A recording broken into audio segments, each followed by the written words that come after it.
Yo les gens, j'espère que vous allez bien. Ce soir, on est jeudi.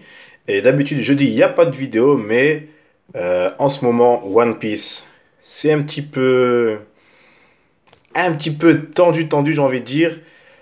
Du coup, j'ai envie de poser un petit peu les épisodes pour l'instant, même si je vais quand même faire des vidéos. Et on va plus se concentrer sur les scans. J'espère que beaucoup d'entre vous regardent les scans et j'espère que vous aimez ce qui se passe en ce moment parce qu'en ce moment, c'est le feu. C'est le feu. D'ailleurs, c'est stylé de dire que c'est le feu parce que avec Prométhée, ou Prométhéeus, je sais plus comment on dit, j'aime bien son pouvoir. J'aime bien le pouvoir de Prométhéeus. Mais c'est pas de ça qu'on va parler aujourd'hui parce que c'est chaud.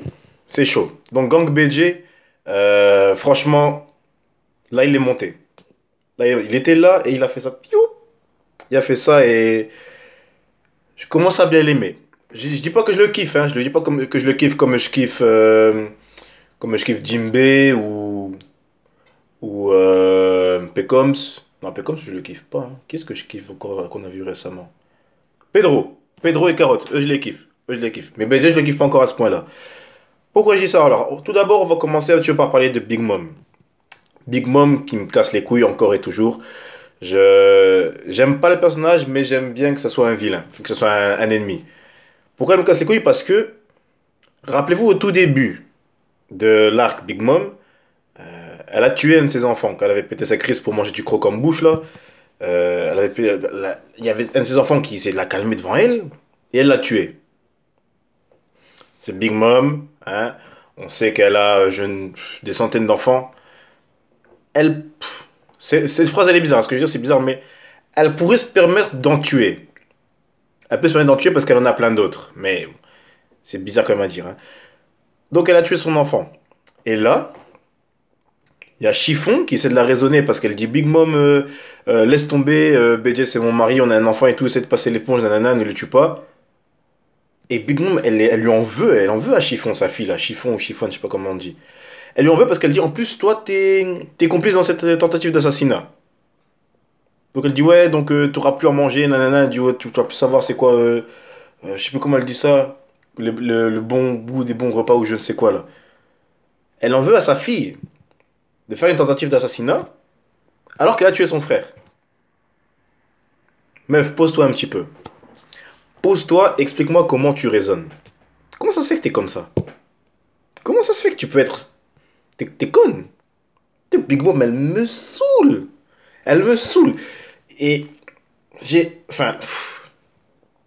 On verra ça à la fin de la vidéo. Donc on est un petit peu dans le château fort de Capone. Donc qui continue à prendre des coups, hein, le mec, je sais pas, il dit qu'il avait un système de défense, mais je sais pas trop comment ça fonctionne parce qu'il se prend des patates sans pouvoir bouger, hein. Parce que rappelez-vous qu'il est collé au sol à cause du pouvoir de je ne sais plus comment elle s'appelle, ou je sais même plus c'est qui l'a fait. Quoi qu'il en soit, il peut pas bouger, il peut pas utiliser ses canons, et ils peuvent pas sortir du château fort, sinon bah, ils sont tous morts. Du coup, Luffy il pète un plomb. Il voit BJ se faire tabasser. Il dit ouais, moi je vais sortir, je vais tous les tabasser, vous inquiétez pas, etc. Et putain, mais lui aussi, j'ai envie de le gifler en ce moment, hein. J'ai vraiment envie de le gifler. Putain, mec, il dit il veut sortir seul pour tous les tabasser, alors qu'il y a Big Mom, l'autre qui voit le futur, là, je sais plus comment il s'appelle. Euh, on verra ça plus tard. Enfin, il y a 3 Sweet Commanders et plein de petits soldats autour. Et Luffy dit qu'il veut sortir tout seul. Non, mec, exagère pas. À la limite qu'ils disent qu'il veut se taper les Sweet Commanders. Ok, c'est comme le futur roi des pirates. Il doit savoir se mesurer à ce genre de personnes. Mais avec Big Mom en plus. Ah, faut pas exagérer. Et d'ailleurs, heureusement que Chopper, Brook et Nami sont là parce qu'ils disent ouais, Luffy, si on voulait faire une bataille contre Big Mom, on aurait ramené Zoro et les autres. Et clairement, ils ont raison. Ils ont totalement raison. Vous imaginez Luffy qui affronte Big Mom avec Chopper, Brook et Nami? Et Jimbe, hein, même s'il compte un petit peu pour du beurre là. Ils ont aucune chance. Ok, ils sont forts, Chopper il est plus fort qu'avant, Brook aussi, Nami elle a des nouveaux pouvoirs. Mais ils sont pas encore prêts à se mesurer à ce genre d'adversaire. Luffy il pense pas aux conséquences on dirait. Lui est fort, ok. Il pourrait en battre un ou deux. Mais s'il en bat un ou deux, il en perd trois. Il perd Nami, Chopper, Brook. Et c'est ça, j'aimerais bien voir un Luffy qui reste con dans les situations comiques, mais un Luffy qui peut réfléchir dans les situations qu'il exige. Franchement. Pensez pas comme moi là. On kiffe Luffy, hein, mais parfois on aimerait bien le secouer un petit peu. Quoi qu'il en soit, donc BJ donc continue à souffrir. Et après, on a une petite conversation entre Sanji et son père Judge. Et il lui demande, Sanji, pourquoi tu nous as sauvés? Et dans un coin de ma tête, je me suis demandé aussi pourquoi Sanji tu les as sauvés. Parce que il les hait. C'est au-delà de la haïssance. Oui, j'invente des mots.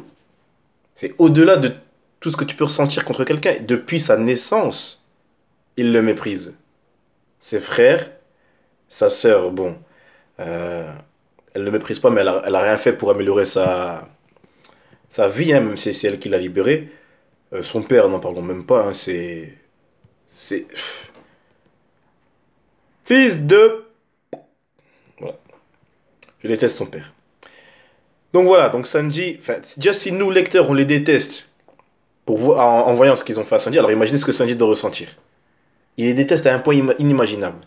Et malgré ça, il les a sauvés. Et c'est la réponse qu'il donne. Franchement, son père, non, en fait, Judge, normalement, il aurait dû être touché. Normalement, en tant qu'humain, même si c'est un monstre, il doit être touché. Parce qu'ils se sont dit, il dit, mon père, mon vrai père, n'aurait pas accepté que je fasse ça. Il dit, mon père, celui pour qui j'ai le plus de respect, n'aurait pas accepté que en gros, que je ne sauve pas mon sang. Ouais, donc les fans de Joule, là, avec le sang de la veine, etc., on met à la poubelle. Hein, je veux pas de ça dans mes vidéos. Donc il dit, ouais, son sang, il dit, s'il avait pas sauvé, il n'aurait pas pu regarder son père, donc Zeph, en face. Et ça, il ne peut pas le supporter. Il dit, je veux pas vivre en sachant que je pourrais plus jamais regarder Zeph en face, dans les yeux. Et donc, ce qui se passe après, c'est prenant. Je sais pas si c'est Judge qui s'est mis à genoux lui-même, ou si c'est une Sanji qui l'a mis, mais cette scène, c'est vraiment... Enfin, cette scène, ce dessin, putain, ce dessin, c'est magnifique. Tu vois Sanji qui l'empoigne comme ça, qui lui dit, ouais, dis-le que t'es pas mon père, et dis-le que tu vas plus jamais te repointer devant nous, que tu vas disparaître. Pendant un moment, pendant 4 secondes, pendant les 4 secondes pendant lesquelles la page a chargé, parce que je lisais ça dans le train, hein, je revenais du boulot, je lisais ça dans le train, et avec la 4G, des fois c'est relou. Euh, donc pendant les 4 secondes pendant lesquelles la page a chargé, j'ai cru que Judge allait dire je m'excuse. Franchement, j'ai cru qu'il allait dire je m'excuse. En fait, non, cet enculé a juste dit ok, très bien, je viendrai plus devant vous. Et il part. Bon, petite parenthèse sur la famille Vinsmoke mise de côté. Maintenant, on va parler un petit peu de ce que Capone Gang BJ nous propose. Il leur dit, voilà les gars, j'ai un plan. Son plan, en gros, c'est de s'enfuir. Mais de pas n'importe quelle manière. En fait, son château fort, il a une salle secrète, on va dire. Une salle secrète dans laquelle il peut y avoir des personnes, même quand il est en forme humaine. Donc voilà, une petite pièce secrète. Et bizarrement, je sais pas pour vous, hein, mais moi, quand il a dit j'ai une pièce secrète qui reste, dans laquelle vous pouvez rester, même quand je serai en forme humaine, j'ai pensé à son anus. Voilà, je sais pas pourquoi, je me suis dit, ouais, pourquoi une pièce secrète qui resterait secrète même sous forme humaine? Je sais pas, j'ai eu... Tiens, pourquoi son pet? Je sais pas. Donc, quoi qu'il en soit. Alors, pourquoi je me dis que Gang BJ, c'est un homme parmi les hommes? Parce qu'en fait, ce qu'il dit, c'est que, au début de l'opération, avant que tout commence, il disait, ouais, j'en ai rien à foutre de ce qui peut vous arriver à vous, les Mugiwara, les Vinsmoke, etc. Moi, du moment que j'ai ma femme, mon gosse et mes soldats, le reste, je m'en fous. Mais maintenant, il dit, je peux pas vous laisser avoir le bon rôle. Je peux pas il veut pas les laisser, genre, avoir des Big Mom seuls, il veut pas les laisser mourir. Il dit, tout le monde, tous ceux qui sont à l'intérieur ici, vous allez survivre, vous allez vous sauver avec moi. Donc il dit, allez dans cette pièce là-bas, donc. Je mets vers le bas parce que c'est là-bas qu'il y a le pet, hein, le pet.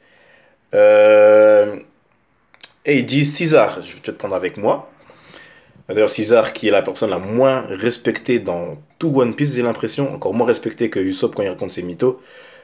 Trouvez-moi, sérieux, un personnage qui est moins respecté que César. Je trouve pas pour l'instant, hein. Bon, donc il lui dit, ouais, tu vas venir avec moi, tu vas me prendre en volant, pendant que les autres, ils vont rester en moi. Et en plus, les Vinsmoke se proposent pour les protéger, parce que les Vinsmoke, ils ont leur armure de super, super Vinsmoke, j'ai envie de dire. Et en plus, ils peuvent voler. Donc, donc c'est parfait, hein. Donc, quand César va voler avec Capone, ils vont les couvrir. Et ça, c'est... Je sais pas si ça sent le sacrifice ou quoi. Parce qu'en fait, quand ils sortent, donc, dès qu'ils posent le pied à terre, Capone et César, ils se font tirer dessus, mais sans rigoler, hein, genre ta ta ta ta ta ta ta ta ta ta. Tu vois tu vois tout partout, ben il y a plein de cribs et tout ça. Et tu vois les Vinsmoke qui sont devant, ils disaient ouais, tu vois qu'il y a des taches de sang un petit peu. Donc ils ont été touchés. Et ça, enfin, tu sais qu'ils ressentent pas la douleur un petit peu. Parce que, enfin, ils ressentent pas d'émotion. Je sais plus s'ils ressentent pas la douleur. En tout cas, ils ressentent pas d'émotion ou que ça, je sais plus trop quoi. En tout cas, ils sont toujours prêts à se battre, même avec toutes les balles qu'ils ont reçues. J'ai peur de voir une mort à la barbe blanche. Genre 500 balles, une centaine de coups d'épée, coups de canon, etc. Enfin, il n'y aura pas de coups d'épée ni coups de canon. Mais je vois bien genre, enfin, genre une centaine de balles par Vince Smoke. Imaginez le truc. Je sais pas si j'ai envie de voir ça. Parce que je les déteste toujours autant, hein, mais je sais pas si... Je sais pas si ça me satisferait de les voir mourir comme ça. Là, j'ai envie de les voir dans la flotte de Luffy, hein. J'ai envie de les voir, genre, à la fin de One Piece. Ils débarquent comme ça avec leur escargophone géant. Et Sanji qui dit putain, je vous avais dit de plus jamais revenir devant vous. Ouais, mais on devait rembourser notre dette à 100%. Nanana, on devait vous aider. Est-ce que je rêve? Je rêve, oui. Je pense pas que ça va se passer comme ça. Mais j'aimerais bien. Et comme on peut toujours rêver, je vous le dis. Donc voilà. Comment il s'appelle? Reiju. D'ailleurs, j'ai une petite question. Reiju, à un moment, il dit ouais, grand frère. Ouh, sorry, j'ai des amis. Un plaisir. Je suis sûr que c'est Instagram. Je verrai après. Attends, je vais checker ça vite fait. Hop. Mode silencieux. Voilà. Ouais, mon flash, c'est mon téléphone. On fait avec ce qu'on peut, hein. Qu'est-ce que je disais? Ouais, Reiju. Quand elle se fait attaquer par Prometheus, à un moment, son frère, il dit. Enfin, il crie, ouais, Reiju, comme pour voir si elle va bien. Et t'as. Je sais plus c'est lequel. Je sais pas si c'est Ichiji ou je crois que c'est Ichiji. Il dit, ouais, t'occupes pas des faibles, nanana. Si elle est faible, c'est sa faute. Enfin, il veut pas la sauver parce qu'elle s'est fait toucher. Et là, Reiju, elle dit, c'est pas très cool de ta part de dire ça, grand frère. Mais Reiju, c'est pas la plus grande. Genre, Reiju, c'est la plus grande, hein. Il me semblait. Il me semblait que c'était Reiju, Ichiji, Niji, Sanji et Yonji. Reiju, ça peut pas être la plus petite, sinon elle sera appelée Goji. Goji pour 5 parce que Yonji, c'est. Enfin, Ichiji, Ichini, San, etc., vous connaissez. Ça sera appelé Goji, et là, ça s'appelle Reiju. Mais je sais plus ça veut dire quoi, Reiju. Peut-être ça veut dire zéro en japonais, je sais pas. Si quelqu'un sait, vous pouvez me le dire. Euh, Donc, je sais pas, bizarre qu'elle dise ça. Bon, en tout cas, voici la scène la plus stylée du scan. Donc, quand Big Mom était en train d'attaquer Reiju, parce qu'elle dit, ouais, c'est avec toi que je vais en finir en premier, Mademoiselle Vinsmoke. Là, t'as Luffy et Sanji qui arrivent et qui. Putain, t'as Luffy qui fait son Elephant au gun et Sanji qui fait son. Je sais plus c'est quelle attaque, mais en tout cas, il a le pied en feu comme d'habitude. Putain. Déjà avant, j'avais du mal à imaginer ce qu'ils allaient faire. Je me suis dit, ouais, ils vont se faire aider par les hommes poissons, ils vont faire une diversion pendant qu'ils vont s'enfuir et tout le monde va survivre. Mais là, déjà, Luffy et Sanji sont sortis. Du coup, Jinbei, Nami, Chopper et Brook vont suivre. Du coup, il va rester dans la maison. Plus personne, parce que les soldats de Capone aussi, ils vont suivre, ils vont dire, ils sont en train de protéger notre capitaine, nous aussi on doit sortir. Du coup, il va rester dans la maison qui? Chiffon et son fils, c'est tout. Donc là, ils vont affronter mais l'armée de Big Mom et Big Mom elle-même. Là, il n'y a plus d'échappatoire. Là, c'est ça y est là, Luffy affronte un Yonko. Luffy affronte un Yonko, genre ouais, là s'ils nous font des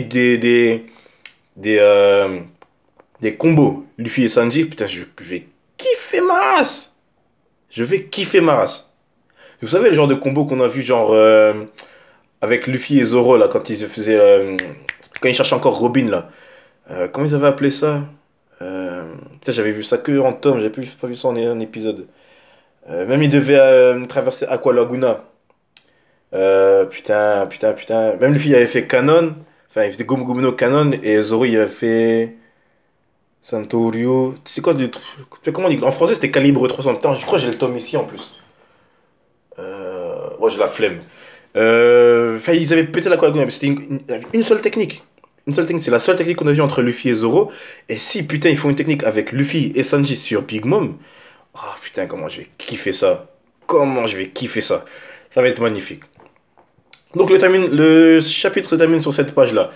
Avec tout le monde qui se chie dessus parce que le Luffy et Sanji sont sortis. Qu'est-ce qui pourrait se passer après? Des combos Luffy-Sanji, sacrifice des Vinsmoke, l'équipage des hommes poissons qui arrive aider, les soldats Vinsmoke aussi. Ils sont où eux d'ailleurs? Les soldats Vinsmoke. On les a pas vus depuis longtemps, hein. Est-ce qu'ils peuvent les appeler? Je crois que Judge il a genre un dispositif pour faire genre fait tut sur un bouton et tous les soldats ils arrivent. Il y a moyen, hein. Putain, s'il fait ça. Waouh. Heureusement, il y a un chapitre la semaine prochaine. Donc on verra ça. On en discute donc dans les commentaires comme d'habitude les gars. Moi je vais terminer là-dessus. Euh, on est jeudi, donc on verra demain. Je vous souhaite donc une bonne soirée à tous, une bonne nuit pour ceux qui vont dormir, un bon appétit pour ceux qui mangent, une bonne journée pour ceux qui se lèvent, un bon après-midi pour ceux qui passent une bonne après-midi, un bon appétit ou une bonne douche pour ceux qui se lavent. Ciao tout le monde.